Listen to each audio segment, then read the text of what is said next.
Thank you, Mr. Chairman. Mr. Secretary, good to see you again.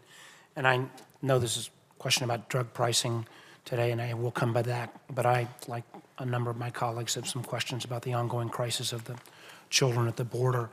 The Department of Health and Human Services has contracted facilities to house thousands of unaccompanied minors, including one in my state, in the Shenandoah Valley, the Juvenile Center near Staunton, Virginia, where there have been very disturbing reports of abuse and lawsuits filed as a result of those accusations.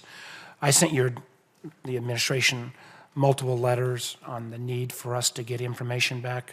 Senator Kaine and I have, and my hope would be that we can get those responses, and be anxious to know if you'd be able or willing to comment on any of the accusations made about the center in Staunton.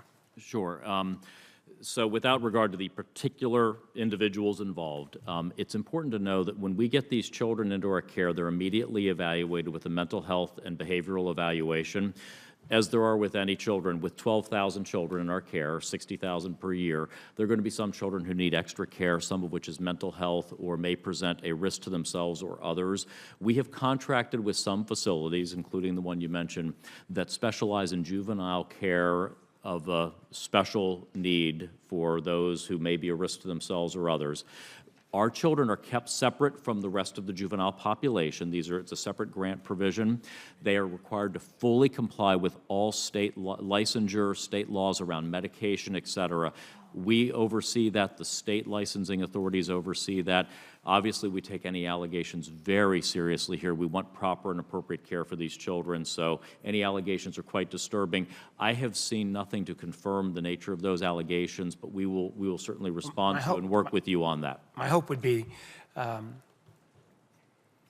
reports have come up of minors being kept in solitary confinement for 23 to 24 hours, to being strapped to a chair, to being strapped to a chair without any clothing, to have bags put over their head, all practices that both seem inhumane and worthy of a great deal of review. Now, I just wonder, without understanding you may not be able to speak to the specifics of what happened in Staunton, what level of training does the ORR put for guards in these type of facilities,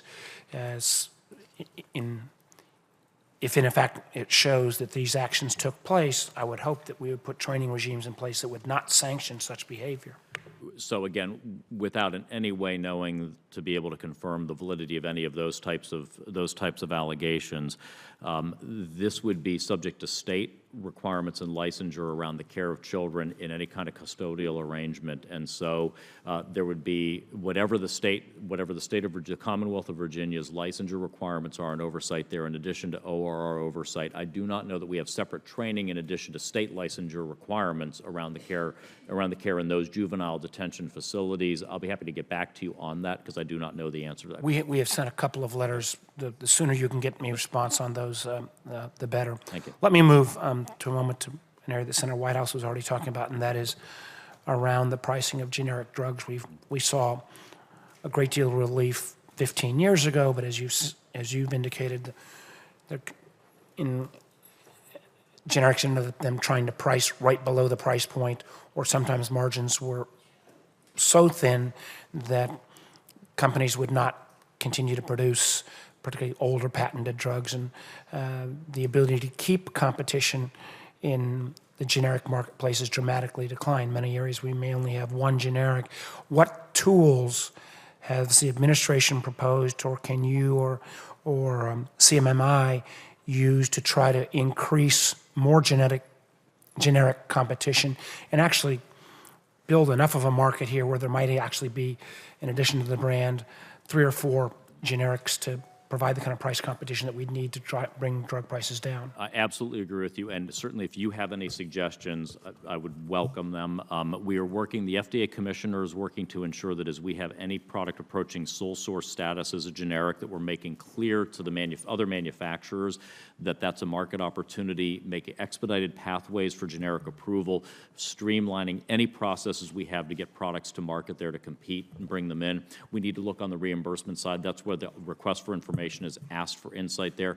again, any help you can provide, ideas, open book, please. I'd love to sit down with you on that, because I do think pricing transparency and, again, more knowledge within the marketplace of possible opportunities, we can actually see whether the market will perform or not, or whether we need, as Senator Whitehouse and I tend to agree, other things to kind of spur this type of competition. Thank you, Mr. Chairman. Thank you.